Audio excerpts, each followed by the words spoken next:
12 noon. Good look at Stephen Wallace, who's running 8th, and his battle with Reed Sorensen. Sorensen trying to get up underneath the 66, but just hasn't quite had the drive off the corner to do it. And Brad Keselowski, who's moved into 7th, has put a little distance between themselves now. Guys, this is a long green flag run, 65 laps into it, and still no caution. It is definitely longer than I thought it would be. The tires are starting to wear a little bit. Patience is starting to wear on these cars a little bit too. And they have been bumper to bumper, lap after lap. I'm not talking about these three. I'm talking about everybody. And they can't get away from each other. And the top side of this racetrack starting to come in, Ricky, and it looks like that's the preferred line right now. How about the 15 of Michael Annett? He has moved all the way up to 12th position. He's picked up 15 spots tonight. So started 27th all the way up to 12th. His car's got to be working.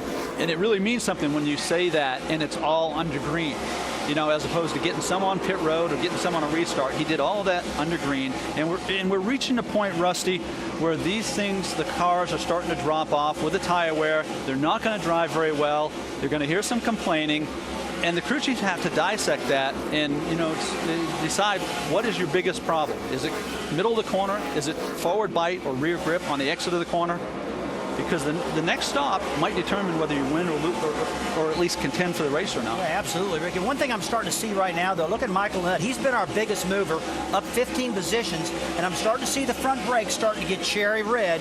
That means he's really driving this thing hard, and that's where you got to really baby these brakes. You don't want to tear them up too early.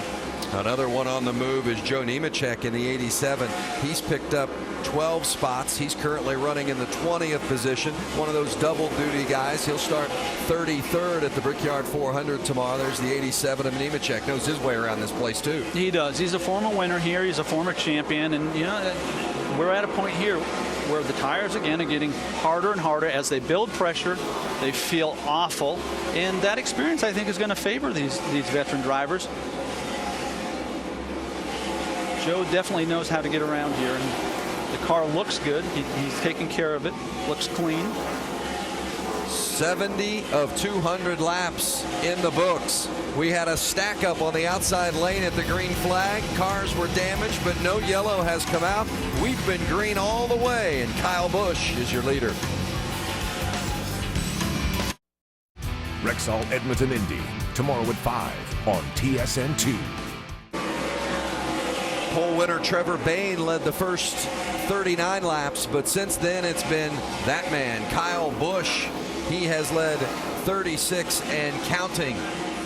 Points leader Brad Keselowski currently running 7th. He's been mired in traffic. We've got a yellow is out, and we've got contact here on the front straight. Derek Griffin in the 10 car for Braun Racing had to start at the back tonight because of some changes before the green, and it looks like his night has gone from bad to worse. He'd actually picked up about 14 spots after starting from the back. 18-year-old from South Bend, Indiana, one of the Hoosiers in the field here in this race, but significant damage there on the right side and the front end. Yeah, just like you said, Vince, you got to go tailback at the start of this race for some unapproved changes, and that could be anything. It could be, you know, transmissions, air dams, whatever they had to do, but he did have to start this thing in the back, and obviously didn't get this car handling too good. And another thing, these guys are about out of tires. These tires are really getting down. A lot of cars slipping and sliding, and I'm sure that was part of it.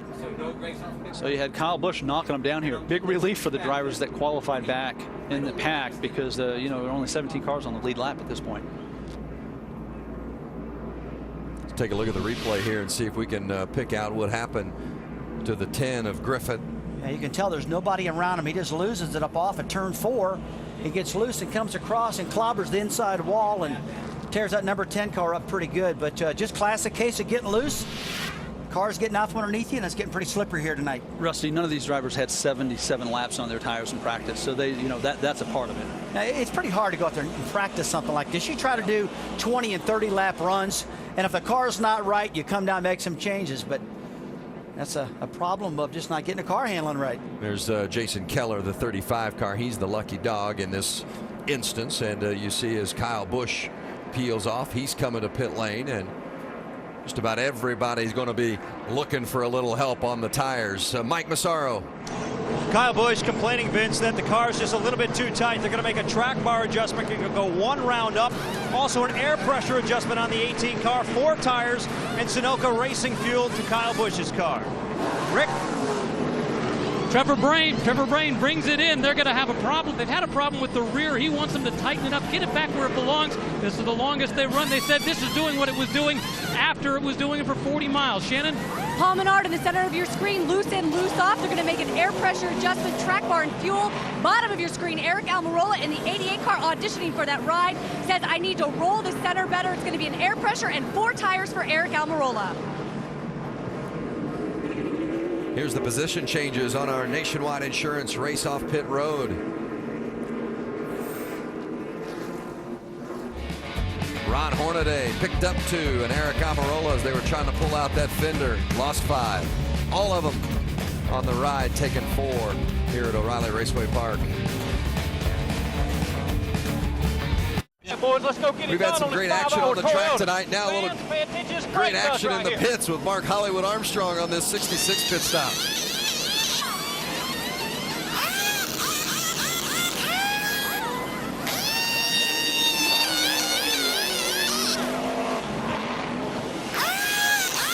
Come on, boys, let's go. Get it on out of there. Go get you some of that. Woo! He doesn't get excited, does Nobody he? does it like Hollywood, right? That's the reason he's got that nickname. He is a good tire changer, and he gets animated. He's excited about this stuff. He gets into it big time. Great stuff from Hollywood there as the 66 having a good run tonight. 9th on the track and a solid pit stop as well. The pace car is off. Trevor Bayne on the inside. Kyle Busch, the leader, on the outside on the restart. Back green at O'Reilly Raceway Park. We see a pretty good green start right there. 3 wide already off of turn 2. See Carl Edwards down there. Ron Hornaday up in there. Paul Menard. Cars just don't feel that great on low air pressure. They bounce around a little bit. Bayne coming back on the inside. Takes it away from Kyle Busch. And boy, that's a power move right there out of Bayne. I mean, this is where he passed him on the inside of the racetrack, Vince. That usually doesn't happen. Kyle's up there guarding that top, and Trevor said, heck with that. I'm going to the bottom, man, and just checks out on him. But Kyle's car doesn't look right. Kyle's car looks like it's fading. Certainly Bayne putting a little space between the two, and Busch did not take off certainly as he would have hoped, as Trevor Bayne made that move to take the lead. And now Ron Hornaday puts a little pressure on the back of the 18, and here's Brad Keselowski trying to get underneath the 98 of Paul Menard for 4th. Keselowski's car looks really good right now. He's had this pit stop in order to tune on this thing to get it handling better. And Ricky, you talked about not looking good. I agree with you. But one thing that's different, this particular tire is very close to what they had at Gateway last week. The minimum right front air pressure at Gateway was 30 pounds. Here it's all the way down to 23 pounds. So it's going to take a while for this air pressure to build up. Yeah, but typically, Rusty, an indication of a little higher air pressure or having the right amount of air pressure is the restarts. Kyle got an outstanding restart. So it was kind of odd that the second lap, the car faded like it did. Points leader Brad Keselowski running in 4th. Let's go down to Shannon Spade. Shannon. Guys, Brad Keselowski involved in that early wreck when we first started the race and everybody checked up. He was not complaining about any damage, but he was complaining about tight conditions. They made a track bar adjustment on that last pit stop to try to help him out. You know that the pit stops came because of the yellow with Derek Griffin and the contact with the wall. Should point out that the 09 of Kevin Hamlin, the 24 of Eric McLaren, the 38 of Jason Leffler all got the wave around. Mentioned that the 35 of Jason Keller had the lucky dog. It's the 66 of Stephen Wallace running in 10th. You take a look at Carl Edwards up there, Vince. It looks like this thing is really starting to come alive right now. Looks like Carl has got this car handling better. He didn't have a great qualifying run, but right now the 60 car of Edwards is starting to come alive as he's working the top of this racetrack, hunting for grip. That's Allgaier in front of the 60 of Edwards. Let's go back to Shannon again on the 60. Well, guys, Carl Edwards' team got a little bit aggressive on that pit stop. They did take a rubber out of the right rear. He was really struggling with the handling. Loose off, loose in, and tight in the center. Tight in the center is what they were struggling with in practice earlier. They felt they had, if Carl Edwards goes for a little ride there, they thought they had figured it out, but once it's race start, he was struggling with that. So a little bit aggressive on that last pit stop. Well, and with Eric Darnell practicing that car, and Edwards just getting a couple of laps in it this afternoon, and then qualifying it, he indicated he thought it might take him a little while